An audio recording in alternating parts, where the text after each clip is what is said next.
안녕하십니까, 여성훈입니다. 자, 이번 시간부터는 제2편이고요. 2편은 위험물의 성질 및 취급입니다. 제1류 위험물부터 6류 위험물까지에 대한 성질과 취급 방법 그리고 소화 방법까지도 같이 보도록 하겠습니다. 제1장 제1류 위험물부터 시작합니다. 자, 1류 위험물은 대표적인 성질이 산화성 고체입니다. 자, 이 말은요, 산소 공급원을 가지고 있는 상태의 고체만을 의미한다는 뜻으로서 1류 위험물 안에는 고체만 존재하지 액체는 존재하지 않는다는 거죠. 물론 기체는 위험물에서 완전 빠집니다. 기체 상태의 것은 위험물 아니다라 분류하고요. 1류 위험물은 고체밖에 없다. 이렇게 분류합니다. 산화성 고체입니다. 자, 품명을 보시면 염소산 염류입니다.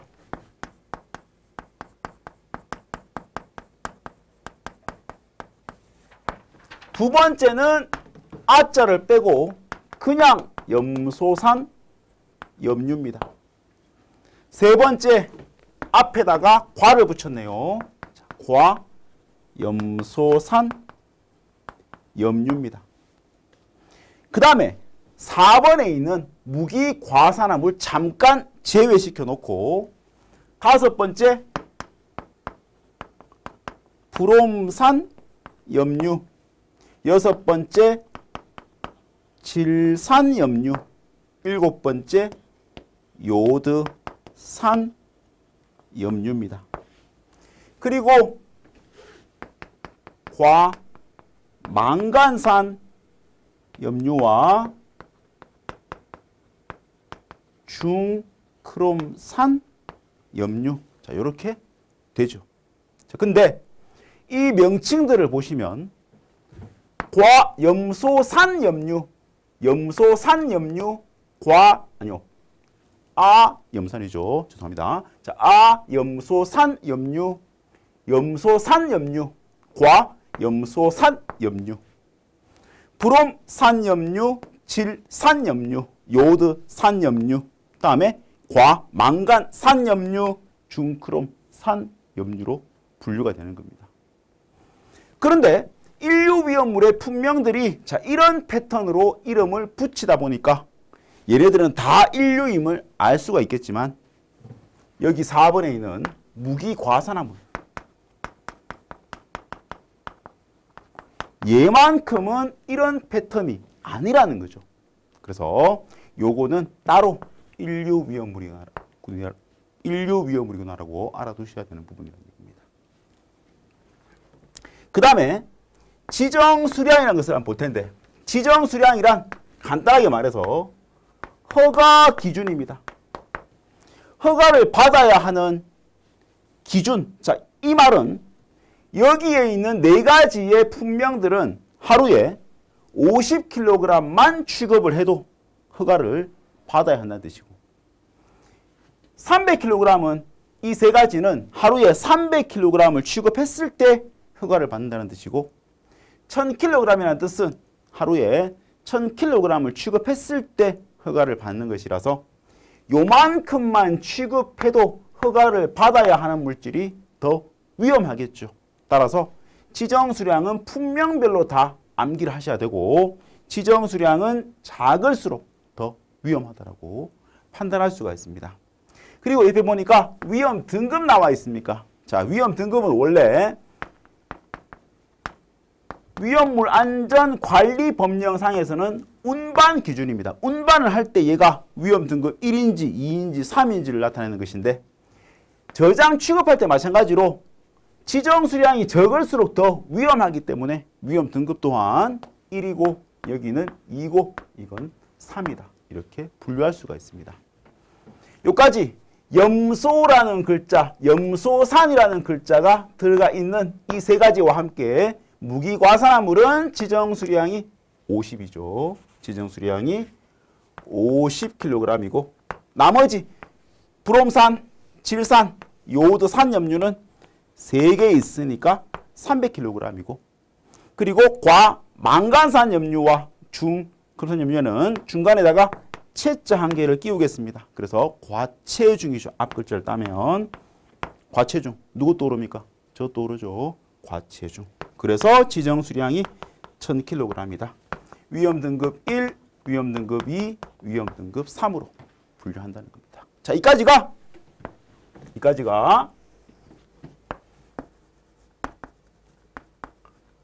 대통령령이 정하는 제1류 위험물 이렇게 부르고, 밑에 있는 얘네들은 행정안전부령이 정하는 제1류 위험물로 분류합니다. 자, 여기는 전부 다 지정 수량 300kg으로 위험 등급 2에 속하는 물질들이고, 유일하게 한 개만 지정 수량 50kg의 위험 등급 1인 것인데, 마지막에 있는 차, 아, 염소산, 염류 얘를 한번 보겠습니다. 자, 이 경우에는 첫 번째 있던 아, 염소산, 염류 앞에다가 차를 한 개 붙인 겁니다. 잠깐 참고를 하자면 HClO3를 우리는 염소산이라고 부르고, HClO4는 산소 한 개 많으니까 과염소산, HClO2를 아염소산, 그리고 산소 한 개 더 뺀 HClO를 차아염소산이라고 부른다는 겁니다.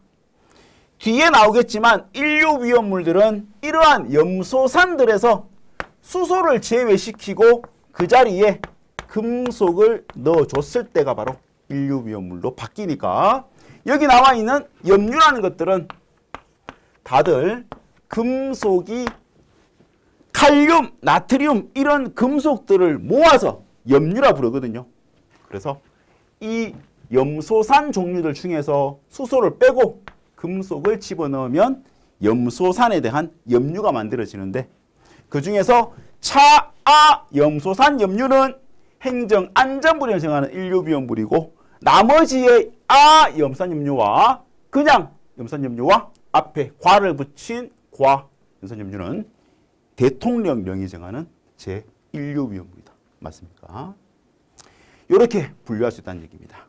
그 다음에 요오드산 염류입니다.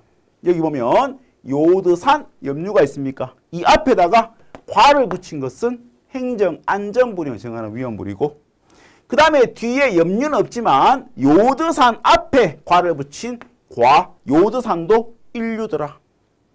크롬이나 납 또는 요오드의 산화물, 산화물이란 산소와 결합한 상태의 물질, 이 말이거든요.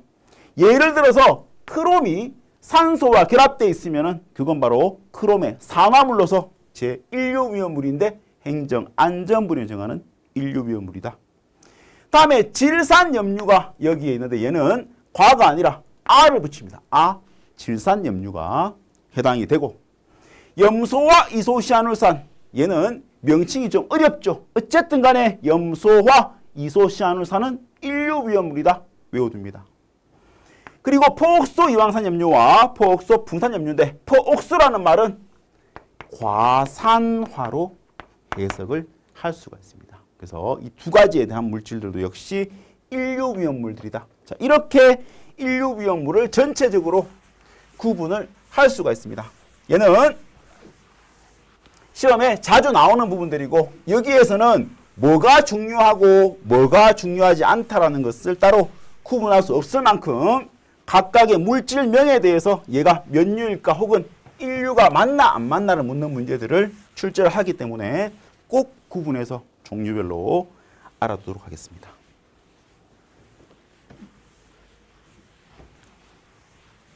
다음 두 번째, 산화성 고체의 정의입니다. 자, 방금 인류는 산화성 고체였죠.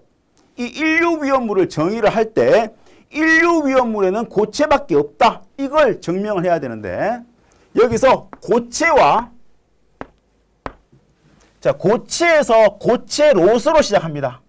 괄호 안에 액체가 있고 기체가 있죠. 액체와 기체 외의 것을 고체인 것으로 증명을 하라는 뜻입니다. 여기서 액체란 1기압 20도씨 우리가 말하는 상온이죠. 여기서 액상인 것, 액체 상태의 것이란 의미지만 나중에 액상이 무엇인지를 따로 증명할 텐데 그게 바로 시험 문제로 나온다는 부분입니다. 또는 20도씨 초과 40도씨 이하에서 액상인 것도 액체로 보는데 이건 고체가 아니다 이 말이겠죠. 다음에 기체의 경우에는 1기압 20도씨에서 기상, 기체 상태의 것. 자, 이걸 고체가 아니다로 판단한다는 겁니다. 자, 고체로서 산화력의 잠재적인 위험성 또는 충격에 대한 민감성을 판단하기 위해서 소방청장이 정하여 고시하는 시험에서 고시로 정한 성질과 상태를 나타내는 것을 말합니다. 여기까지는 법령상의 어떤 정의고요.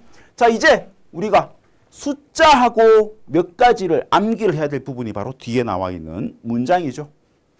이 경우 액상이라 하면 이거 고체 아닙니다. 우린 지금 인류위험물인 산화성 고체를 판단하기 위해 고체라는 것을 정의를 내리고 있는 중인데 액체에 포함되는 액상이라고 하면 여기에 해당되는 성질의 물질이라 얘를 제외하겠다는 의미가 되겠죠. 자, 액상을 증명하자는 겁니다. 액상이라 하면 수직으로 된 시험관인데 자, 그건 원통형 유리관입니다. 안찌름 30mm, 높이는 120mm죠. 이렇게 생긴 원통형 유리관인데 자, 이 안찌름을 30mm로 하고 이 높이를 자, 120mm의 높이. 이 원통형 유리관을 준비를 합니다. 자, 그런 다음에 고체일지 액체일지 모르는 어쨌든 액상이 되는 상태를 판단하기 위한 시험이기 때문에 그 시료를 어디까지 넣습니까? 시료를 55mm까지 채웁니다. 채우고 난 다음에 시험관을 수평으로 눕힌다는 거죠. 눕힌 다음 시료 액면의 선단이 자, 이 시료 액면에 이 선단 끝이 흘러갑니다. 왜냐하면 점성이 있으니까 흘러가는데 30mm를 이동하는데 여기서 이까지가 예를 들어서 30mm입니다. 이 이동하는데 걸리는 시간이 90초 이내라면 그만큼 빨리 흐른다는 의미에서 액상으로 본다는 거죠.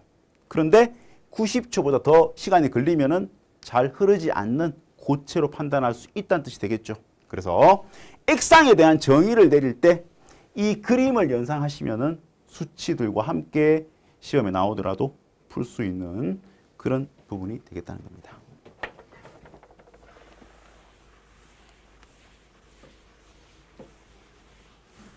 다음에 공통적 성질입니다. 자, 인류위험물 산화성 고체이며 우리 책에는 대부분 수용성이다. 그렇지만 수용성인 것도 있고 비수용성도 있습니다. 그렇게 판단하겠습니다. 다음에 불연성이지만 이 말은 연소하지 않는 성질이지만 인류는 산소 공급원만 듬뿍 가지고 있기 때문에 자신 혼자서는 탈 수가 없거든요. 그래서 불연성이라고 얘기를 하고 대신 다량의 산소를 함유하고 있고 분해를 하면 산소를 방출해서 다른 가연물 연소되는 것을 도와줍니다. 이 성질을 연소를 도우는 성질 그래서 조연성이라고 한다. 다음에 열, 타격, 충격, 마찰은 한 단어로 묶어서 점화원이라 볼 수 있겠죠. 그리고 다른 화학물질과 역시 접촉 반응을 해서 쉽게 분해될 수 있는데 속도가 대단히 빠르죠. 분해 속도가 빠르고 조해성이 있는 것도 있다 했는데 조해성. 우리 방금 여기는 조연성, 연소를 도와주는 성질. 조해성이란 습기를 흡수해서 자신이 녹는 현상입니다. 물 먹는 하마. 처음에 고체 알갱이였지만 장롱에 넣어두면 시간이 지남에 따라 장롱 속의 습기를 흡수해서 자신이 녹아서 물이 되는 그런 현상입니다. 인류위험을 가지고 있는 성질 중에 하나, 조해성입니다. 물론 조해성이 없는 것도 있고 있는 것도 있지만 있는 게 더 많다라고 볼 수 있습니다. 공통적 성질로서, 일반적 성질로서 이렇게 알아두시면 되겠고요. 다음에 저장 및 취급 방법입니다. 자, 무기 과산화물 그랬는데 우리 아까 인류 위험물 중에 품명들 패턴이 단 한 가지 있었죠. 무기 과산화물인데 그 안에 알칼리 금속이라는 것이 중간에 들어있네요. 이게 뭔 뜻이냐면 예를 들어서 마그네슘이 산소와 결합하게 되면 산화 마그네슘이라고 불립니다. 하지만 산소를 한 개 더 과하게 만들어주면은 과산화 마그네슘이 되겠죠. 그리고 칼륨이 산소와 결합했을 때 K2O라 그래서 산화 칼륨이지만 과산화 칼륨. 나트륨 이렇게 되면은 과산화 나트륨. 리튬 이렇게 되면은 과산화 리튬이 됩니다. 자, 전부 다 우리 금속은 보통 무기물로 취급을 하죠. 그래서 무기물들이 과산화되었다 그래서 무기 과산화물들이고 얘네들은 제1류위험물로 분류되지만 무기 과산화물 전체 중에서도 그 금속이 알칼리 금속, 칼륨, 나트륨, 리튬 이 세 가지만을 알칼리 금속 과산화물로 분류합니다. 일반적인 성질로는 무기 과산화물 전부 다가 물과 만났을 때 반응하는 건 맞지만 절대로 법적으로 습기와 접촉하지 말란 부분은 알칼리 금속 과산화물만 해당이 되는 걸로 일단 알아두셔야 됩니다. 됐습니까? 다시 말해서 과산화 마그네슘은 물과 만나서 반응을 합니다. 산소를 발생하지만 위험하지만 법적으로 꼭 물과 접촉 금지하라 이런 부분은 아니라는 겁니다. 하지만 알칼리 금속 과산화물인 칼륨, 나트륨, 리튬이 포함된 과산화물들은 절대로 물 안 된다. 금수성 물질로 분류한다는 거죠. 자, 또 한 가지 좀 위험할 수 있는 부분이 뭐냐면 금속 물질은 삼류입니다. 하지만 이 말은 삼류 위험물이라는 것이 아니라 금수성, 물을 금지하는 성질의 물질 이런 의미를 가지고 있는 단어라고 해석을 하셔야 되겠죠. 중요하고요. 그 다음에 조해성 물질은 저장 용기를 밀폐시킨다. 조해성이란 공기 중 포함된 수분을 흡수하는 성질이죠. 자신이 녹는 성질이죠. 그래서 용기를 밀폐를 시키면 그걸 막을 수가 있다는 것이고. 다음에 가열 충격 마찰이라는 것이 바로 인류 위험물을 녹이거나 혹은 분해시킬 수 있는 점화원들인데 자, 이렇게 해버리면 인류는 녹아서 산소를 발생하게 되고 그 산소가 가연물을 태우게 되겠죠. 따라서 금지한다도 저장 및 취급 방법에 속하는 내용이 되겠습니다. 다음에 소화 방법. 자, 인류는 자체적으로 산소 공급원을 가지고 있기 때문에 질식 소화라고 한다면 산소 공급원을 제거해서 불을 끄는 방법인데 자, 인류는 산소를 가지고 있습니다. 그래서 질식 소화를 아무리 해도 산소는 계속 발생하기 때문에 효과가 없고 다량의 물을 방사해서 냉각 소화하는 것이 원칙입니다. 모든 인류 위험물은 일단 이렇다 알아두시고 대신 아까 말씀드렸던 알칼리 금속 과산화물의 경우에는 물과 만나면 안 되는 성질의 물질이기 때문에 물에 의한 소화는 절대 금지하고 마른 모래 등으로 질식 소화해야 된다. 이렇습니다.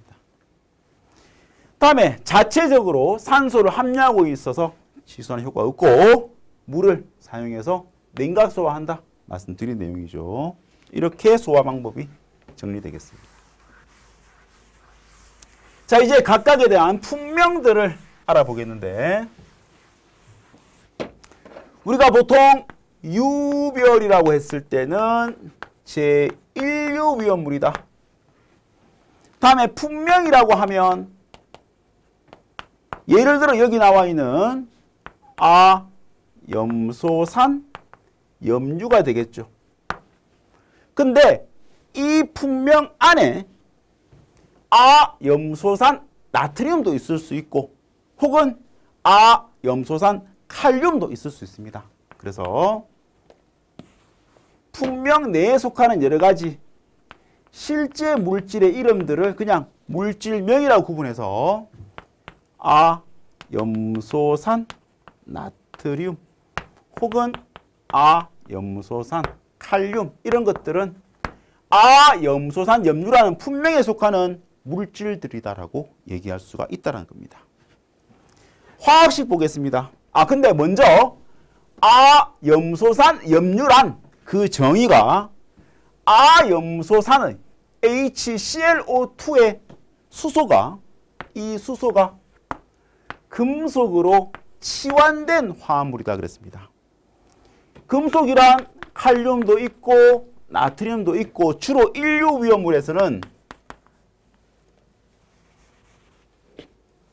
NH4 그래서 암모늄이라는 것이 있습니다. 얘도 역시 칼륨, 나트륨과 함께 염류에 속하는 종류이기 때문에 여기에 포함될 수 있는데 자, 첫 번째 물질이 아염소산 나트륨이죠.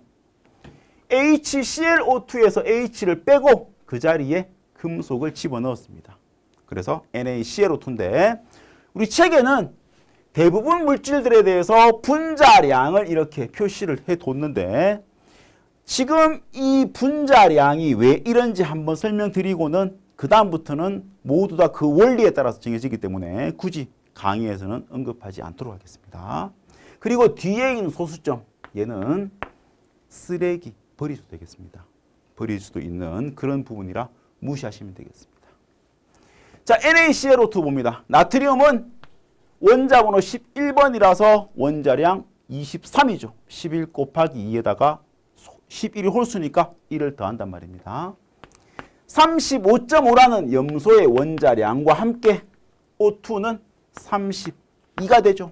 기초화학 시간에 말씀드린 내용입니다.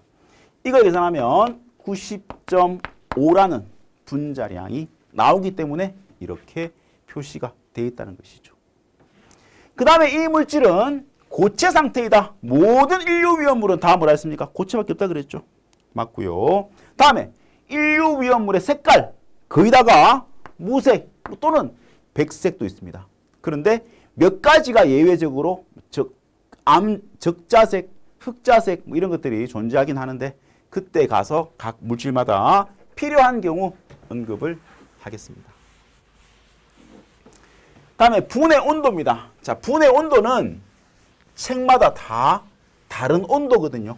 그래서 필기든 실기든 시험 칠 때 산업인력공단에서는 그 물질의 분해 온도에 대한 어느 범위를, 오차 범위를 인정하는 것을 원칙으로 하고 있습니다. 그래서 크게 신경 쓰지 않아도 되는데 일단 대충 누구 높다, 낮다, 어느 정도까지는 알아두시는 게 맞겠습니다. 분해 온도 350도씨인데 자, 이 물질은 두 가지로 분류됩니다. 자, 보시면 요거부터 한번 볼게요.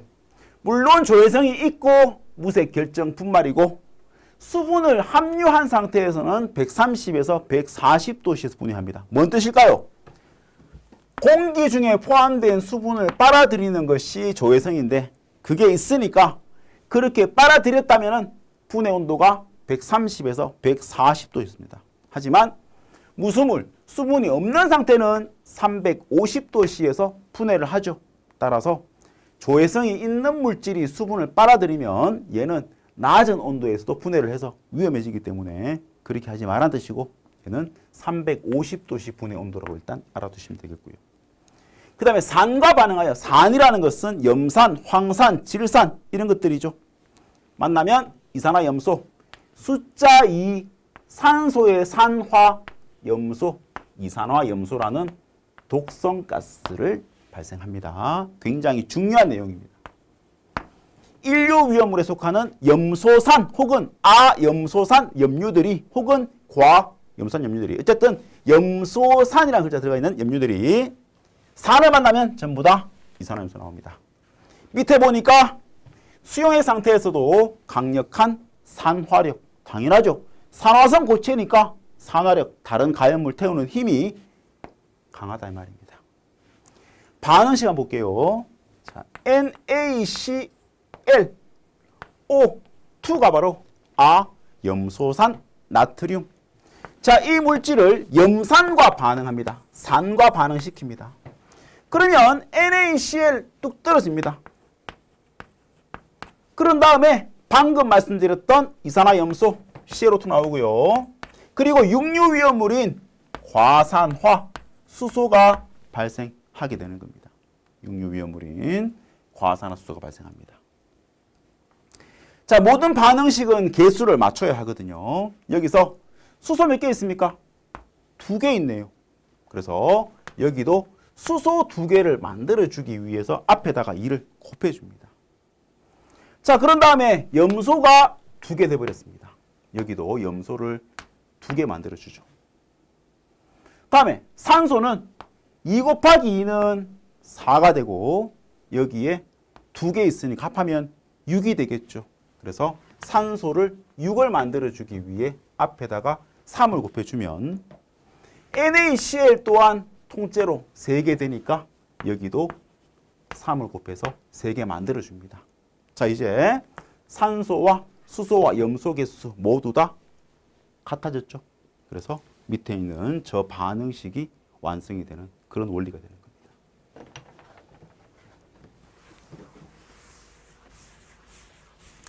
그 다음에 염소산 칼륨이라는 것의 화학식은 KClO2가 되겠고, 책에는 없지만 염소산 암모늄의 경우에는 NH4라는 것이 칼륨, 나트륨 대신 들어가서 자, 이런 화학식을 이루게 되는 겁니다. 화학식만 일단 언급을 드립니다.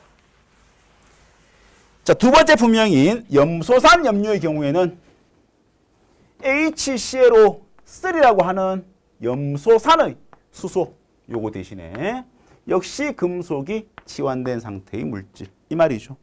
종류로는 염소산 칼륨입니다. 자, KClO3입니다. 분자량 122.5가 되고요. 고체이고 역시 무색입니다.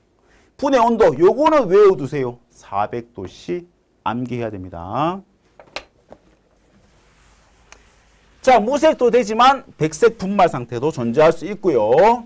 비중이 2.34다. 자, 비중이 보통 인류위험물 경우에는 모두 다 물보다 무겁습니다.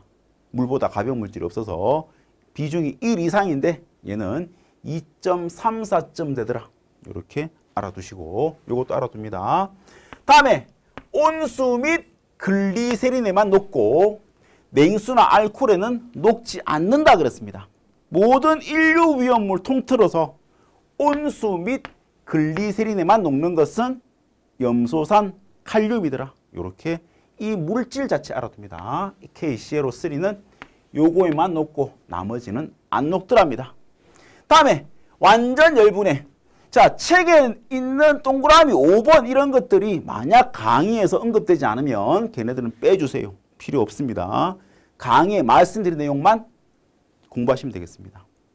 자, 우리는 합격이 중요하기 때문에요. 필요 없는 내용들은 뺍니다. 시험 나오는 것만 말씀을 드릴 테니까 그렇게만 따라오시면 되겠습니다.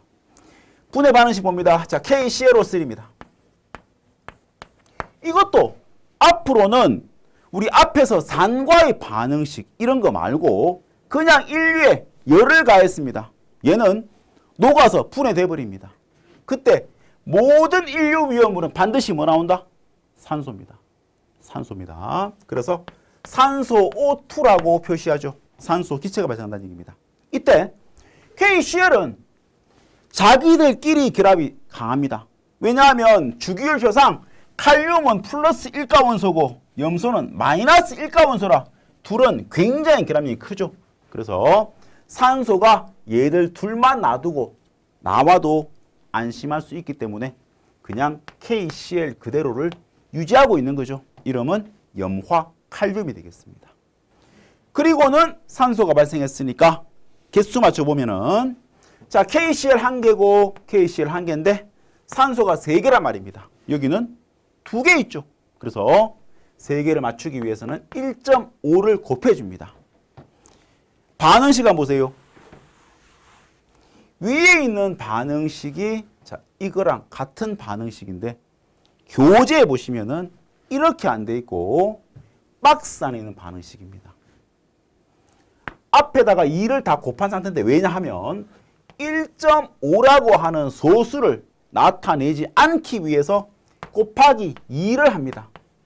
여기도 그러면 같이 곱하기 2를 다 해줘야 같은 식이 된다는 의미에서 여기도 2를 곱해서 앞에 2를 붙였고 2를 붙였고 1.5 곱하기 2는 3이 되는 그런 원리로 정수로 표시했는데 자 어떨까요?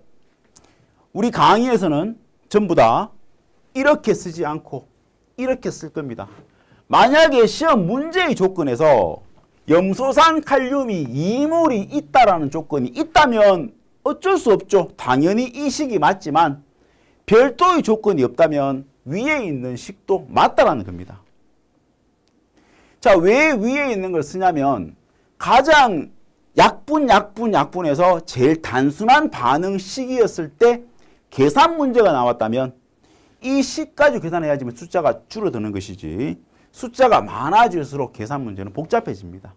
그래서 어떤 다른 카페나 다른 사람들이 얘기할 때 소수를 쓰면 점수가 없다라 얘기할 수도 있겠지만 아니고요. 전혀 아니고요.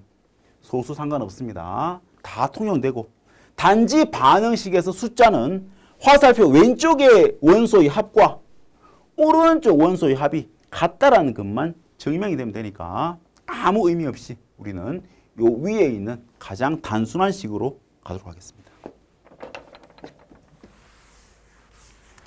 자, 그 다음 물질인 염소산 나트륨 보죠.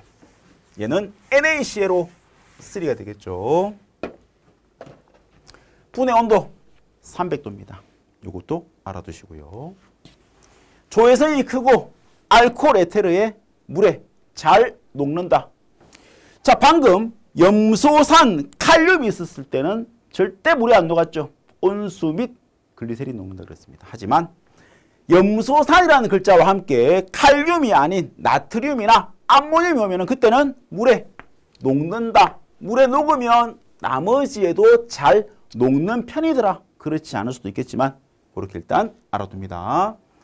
철제 용기를 부식을 시키므로 철제 사용 금지다. 자, 이 말은 산소를 가진 물질은 철을 부식을 시킵니다. 그래서 그것 때문에 나오는 내용인데 얘는 이 물질만의 성질이 아니라 인류위험물 전체에 대해 적용할 수 있는 성질이라고 보실 수도 있겠습니다.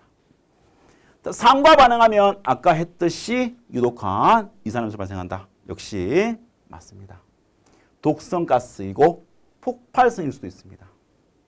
열분해하면은 염화나트륨과 산소 발생한다. 역시 인류위험물이니까 열분해 시키면 NaCl 둘이 남기고 1.5 O2 맞습니까?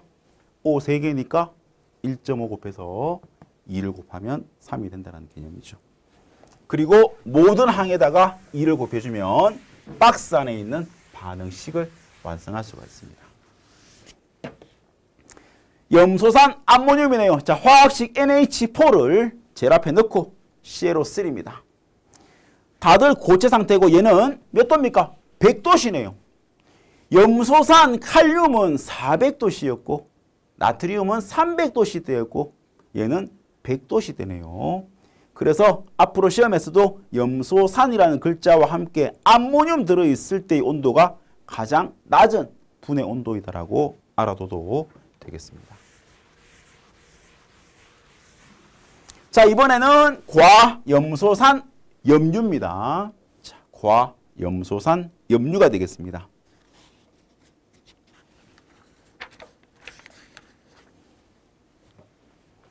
자, 책에 있는 내용이지만 언급하지 않는 것은 그냥 넘어가십시오. 강의만 따라옵니다.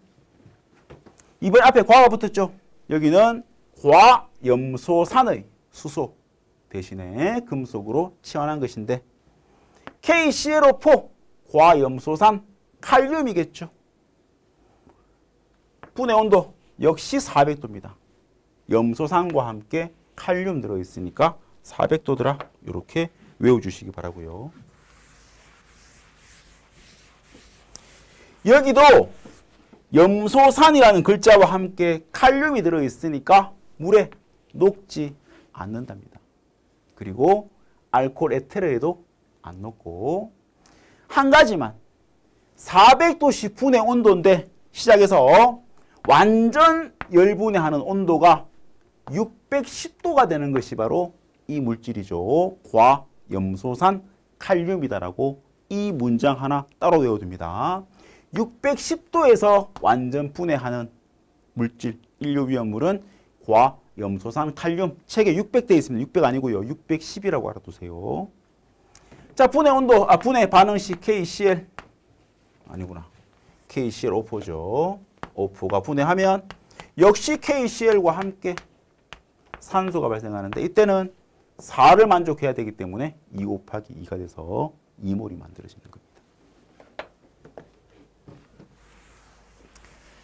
그 다음으로 과염소산 나트륨이죠. 자, NaClO4입니다.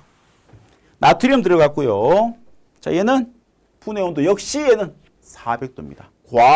과염소산의 경우에는 나트륨 들어가도 400도씩. 근데 어떤 책 보면 이게 아닐 수도 있고요. 크게 중요성 없다 보겠습니다.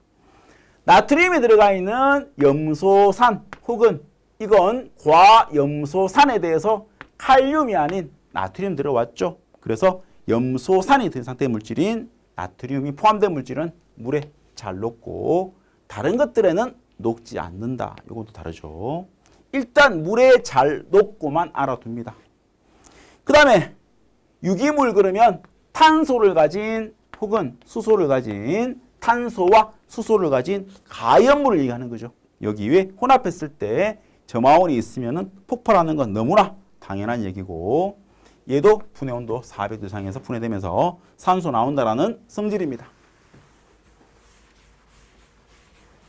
그 다음에 과염소산 암모늄 NH4가 들어갔고 분해 온도는 130도씨네요. 이것도 칼륨이 아닌 상태의 암모늄이니까 물에 잘 녹고 대신 아세톤 알코올 녹지만 에테르 얘가 바로 디에틸 에테르라고 하는 사류 위험물이거든요. 여기에는 녹지 않는다. 요거는 따로 좀 참고를 부탁드리겠습니다. 자, 그 다음에 얘도 암모늄이다 보니까 자 방금 앞에서 130도씨에서 분해한다 그랬죠. 그래서 130도씨 분해 시작하면 산소 나오고 300도 되면은 분해가 급격히 진행된다. 요거는 필요 없습니다. 자, 이거 완전히 분해했을 때 볼까요?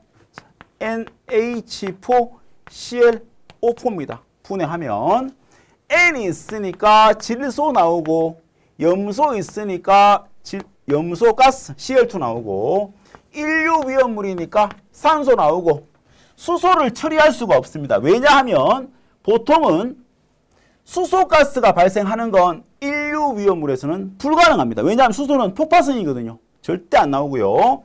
H가 포함된 것들인데 나머지가 다 분해되고 나왔다면 남는 건 만만한 게 물입니다. 그래서 이렇게 반응식을 만들 수가 있는 거죠. 자, 완성을 해본다면 여기에 N 몇 개입니까? 2개입니다.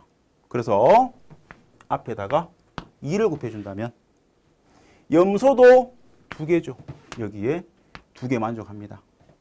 수소는 4 곱하기 2는 8이죠. 그래서 여기다가 4를 곱해주면 8 만족하고 산소 4 곱하기 2는 8이네요. 여기에 2개 있고 여기에 4개 있으니까 앞에다가 2를 곱해주면 4 더하기 4는 8이 만족되는 거라서 저기 있는 내용과 같은 반응식이 만들어진다는 거죠.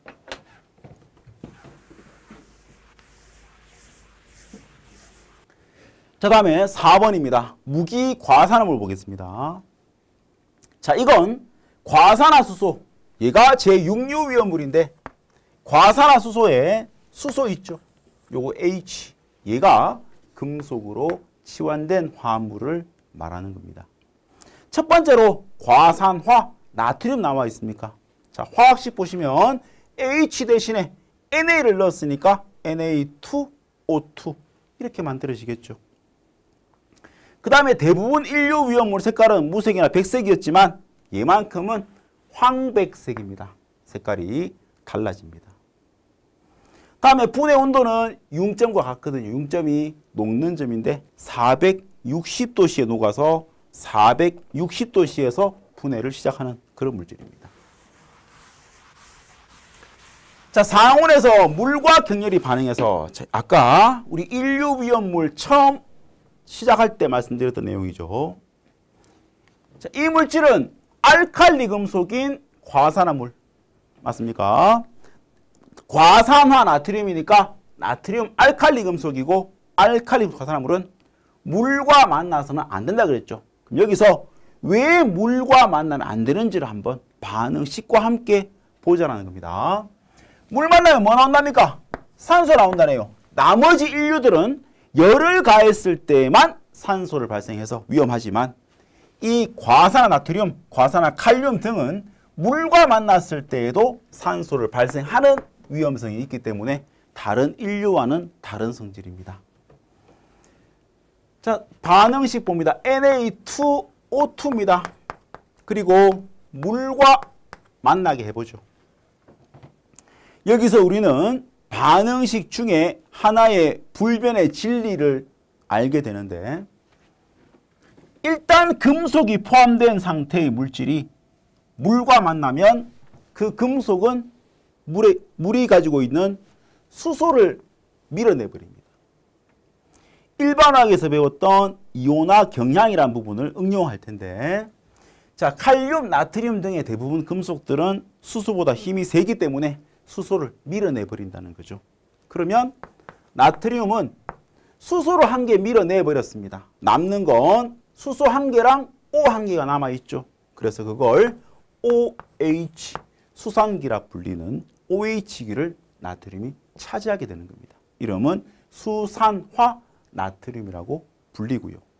그 다음에 수소가 밀려났으니까 보통 수소가 발생해야 되는데 여기서는 얘가 지금 요거 빠졌죠.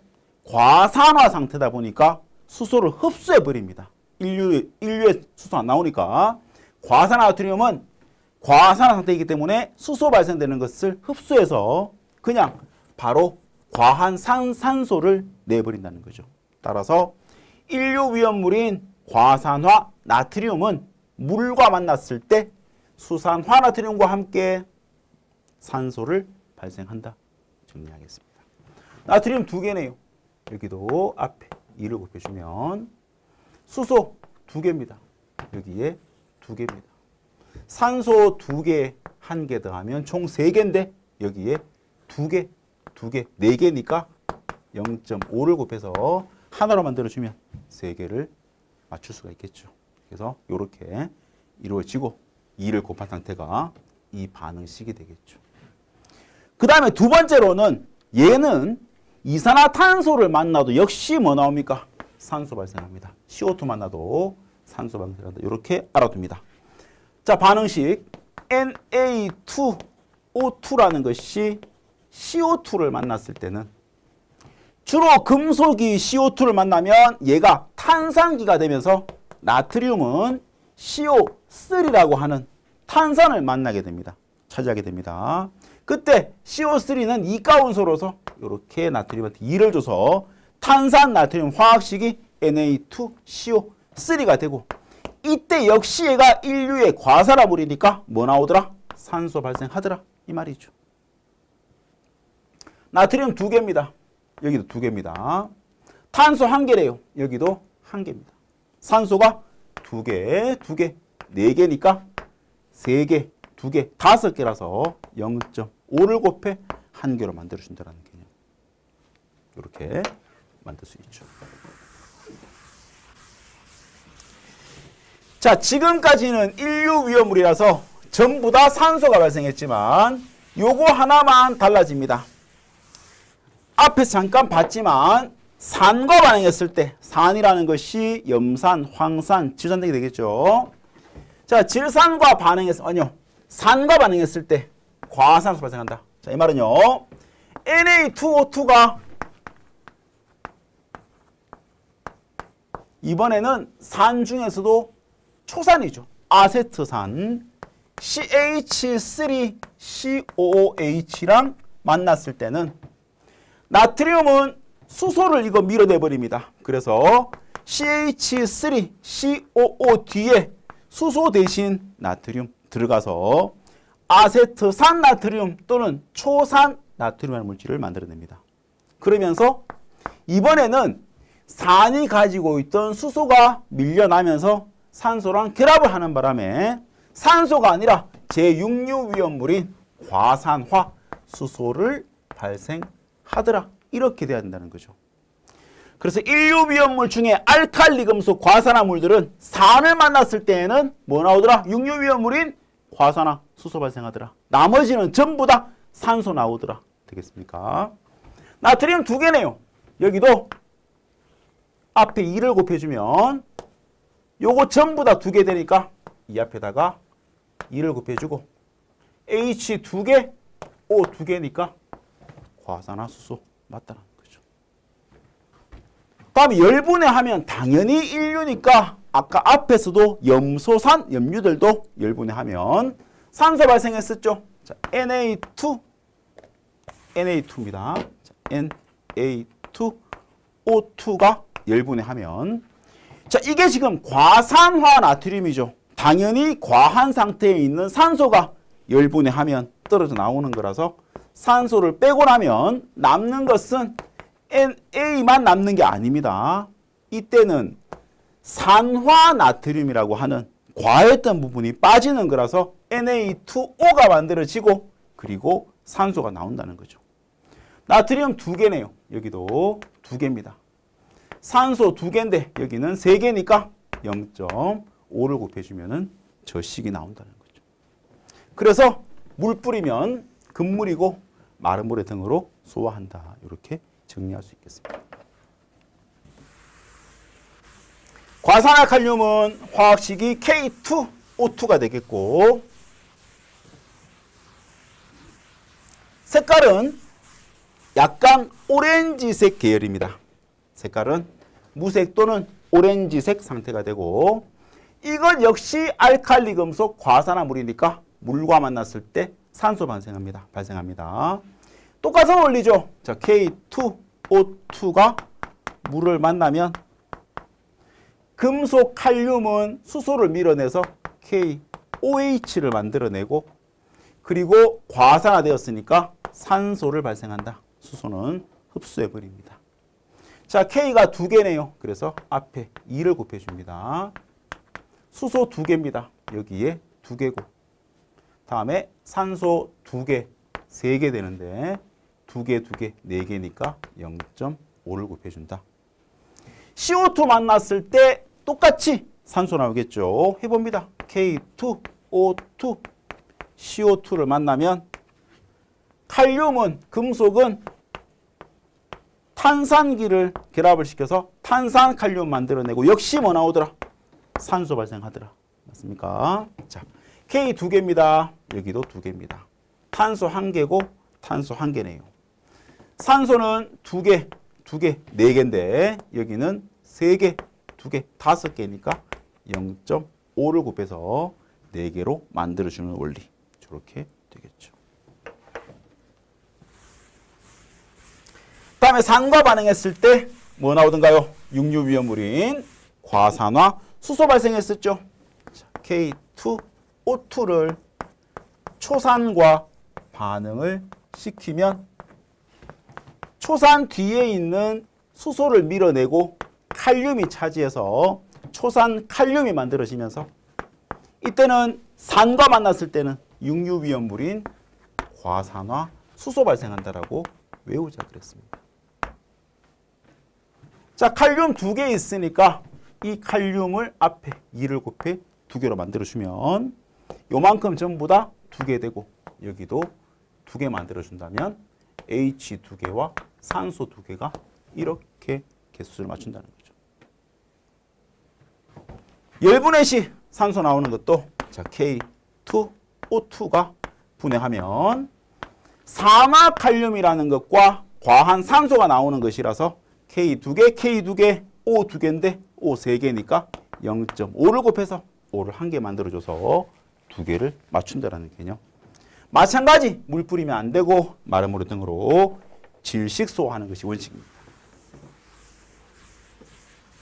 다음에 과산화 마그네슘. 얘는 화학식 한번 볼까요? 자, Mg하고 O가 결합됐습니다. 마그네슘은 이가원소고 산소 이가원소라서 원래는 이 2를 주고받았을 때 Mg2, O2가 돼야 되지만 이럴 때는 약분을 하는 거죠. 그래서 그냥 MgO라면 산화 마그네슘이겠지만 산소 한 개를 과하게 만들어서 과산화 마그네슘으로 부른다는 겁니다. 화학식 알아두셔야 되고요. 자, 이 물질 백색입니다. 그리고 물과 만났을 때 산소 발생하는 건 알칼리 금속 과산화물과 똑같지만 법령상에서는 얘를 굳이 주수하지 마라. 물과 만나게 해서 불 끄지 마라. 이런 얘기는 따로 없지만 일단 성질은 거의 같다 보시면 되겠습니다. 그 다음에 물 만났을 때 수산화 마그네슘 및 산소 발생하긴 하지만 법적인 어떤 물 뿌리면 안 된다는 규칙은 없다고 말씀드렸습니다. 자, MgO2가 물과 반응하네요. 마그네슘 또한 금속이라서 물이 가지고 있는 수소를 밀어내서 OH를 차지하겠죠. 자, 근데 마그네슘은 이가원소이기 때문에 이 수산기를 괄호 묶어서 2를 줍니다. 이러면 수산화 마그네슘이 되고 인류위험물의 무기과산화물인데 물 만났습니다. 뭐 나옵니까? 산소 발생하겠죠. 자, 마그네슘 1개 있고 여기도 1개 있네요. 수소 2개입니다. 여기에 2개 있는 겁니다. 산소는 여기에 2개, 여기에 2개인데 여기는 2개에다가 1개밖에 없으니까 이 부분을 역시 0.5를 곱해서 개수를 맞춰주는 겁니다. 자, 또한 산과 만났을 때 우리 방금 과산화 나트륨이나 과산화 칼륨은 초산과 반응시켰지만 여기서는 염산과 만나게 하네요. 염산과 반응시켜 보겠습니다. 마그네슘은 수소 밀어냅니다. 그래서 MgCl이 만들어질 텐데 마그네슘 이가원소. Cl은 1가라 줄 거 없습니다. 그 다음에 뭐 나옵니까? 육류위험물인 과산화수소 H2O2 발생하겠네요. 자, 이때 마그네슘 1개, 여기도 1개, 염소가 2개네요.